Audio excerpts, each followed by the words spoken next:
Colégio de Apoio Português 2, Interpretação Textual, professora Simone Santana.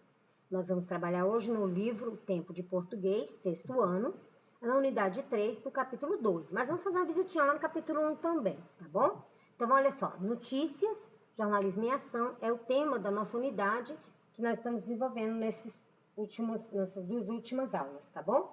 Então, na última aula, vocês trabalharam o capítulo 1, que era também falando sobre notícias, sobre jornalismo. E agora nós vamos trabalhar o segundo capítulo, né? Que já inicia com o texto, na página 84. O texto é: fotógrafo amador flagra Doninha pegando carona em Pica-Pau. Então, após a leitura, vocês vão responder as atividades que estão na página 85 e diante. E o primeiro deles é a apreciação. Lembre-se que a apreciação é aquele tema em que você vai investigar um pouquinho mais sobre o texto, falar um pouquinho mais sobre o texto, né? Vai apreciar, valorizar o texto. Então, vocês vão copiar as questões e responder a interpretação textual no caderno. E a primeira pergunta aí é: por que você acha que o voo de um pássaro com um mamífero nas costas virou notícia? Segunda pergunta: o que mais chamou sua atenção na notícia e por quê? Então, essas duas perguntas, né, que está na número 2, elas necessitam de duas respostas. A número 1 é uma pergunta, uma resposta. A número 2 são duas perguntas, são duas respostas. Bom, na interpretação textual, que está na página 35 também, nós temos aí 7 questões a serem respondidas. E todas elas deverão ser copiadas e respondidas no caderno de interpretação textual. Nós vamos à primeira questão, que é: quem são os possíveis leitores dessa matéria? Então, você leu a matéria, quem você acha que seria chamaria mais atenção para ler? Né? Será que uma indústria de carros ficaria interessada nessa reportagem? Será quem que ficaria responsável interessado nessa reportagem, nessa informação, nessa notícia? Tá bom? Então, você vai me falar quem seriam as pessoas ou o grupo de pessoas que ficariam interessados nesse tipo de notícia. Número 2, releia a notícia e responda as questões, tá? Então, aí na número 2, nós temos 6 questões que são divididas em letras, né? A, B, C, D, E, F. E a letra A fala: o que está sendo noticiado? 2. A letra B: quem é o responsável pelo fato noticiado? C. Onde o fato noticiado aconteceu? D. Quando aconteceu o fato? E. Por que o fato foi noticiado? E F. Como acontece? Então, aí nós vamos para a questão número 3, que já está ligada à questão número 2. Que a questão número 3 fala assim: você precisou ler o texto todo para elaborar essas informações? Explique como que você as localizou. Na número 4, as informações são ampliadas a partir do segundo parágrafo. Por quê? Quais são essas notícias que são ampliadas a partir do segundo parágrafo, né? Que você está respondendo na número 4.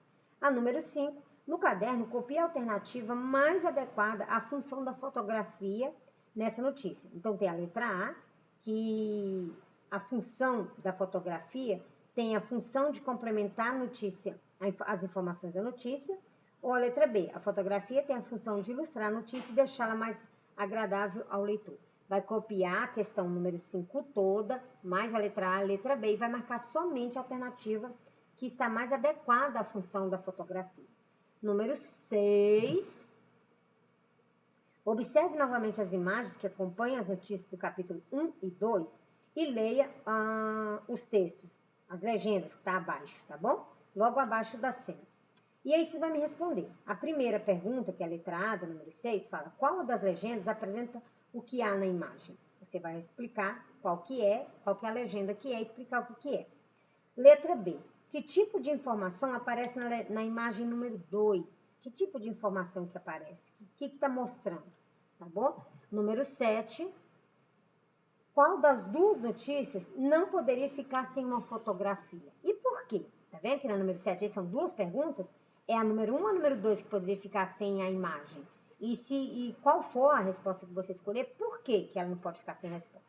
E aí nós vamos passar para o último tópico, que é linguagem, na página 86. Na página 86, nós temos aí 3 questões a serem respondidas. E a primeira dela pede que você releia o título da notícia e depois pede que você responda a letra A e letra B. A letra A fala: A linguagem desse título é mais próxima da linguagem do dia a dia, mais informal. Que expressão indica isso? Então, você vai ler o título e vai ver qual é a palavra, qual é a expressão que está dando uma certa informalidade. Como assim, professora? É quando o texto não tem que não tá seguindo aquele negócio sem abreviar palavras, sem usar gírias, sem usar, né? Ela está ali falando o que realmente acontece, da forma literal. Então, quer um exemplo? Quando a tia Simone falar para e ela fala pra, o pra não está errado. Mas ele é uma linguagem coloquial, ele é uma linguagem informal, tá? Quando eu estiver falando alguma coisa, lendo uma citação ou fazendo um documento, né? Eu vou falar para, tá bom? Mas no dia a dia, nós usamos o pra, que é uma forma abreviada do para. Então, acaba que o pra vira uma linguagem informal, né? Então, no texto aí tem alguma coisa que faz alusão, ou seja, mostra para vocês que tem um termo ou uma situação que você vê que não está usando a linguagem formal, está sendo bem tipo da galera, né? Tá bem na informalidade, tá? No dia a dia da gente. Então, a letra A é isso, a letra B, por que a palavra doninha está entre aspas no título da notícia? Então, você vai agora analisar o título, nessa da linguagem, nós vamos analisar o título na questão 1, a letra A e a letra B. Na questão 2, vocês vão reler esses dois trechos que tem aí, os dois retângulos salmões, e vai responder a letra A, como foram noticiadas as falas, como foram indicadas as falas ou opiniões do fotógrafo na notícia. E a letra B, o jornalista informa o nome completo e a profissão do entrevistado. Por que isso é importante para a notícia? Tá bom? E aí nós vamos para a terceira questão que fala. O jornalista que escreve a notícia participa de fato? Relatado ou faz um relato sem participar dele? Dê exemplo e justifique a sua resposta. Bom, vamos lá. O jornalista está fazendo uma narrativa, está fazendo uma reportagem, então ele está narrando algo, certo?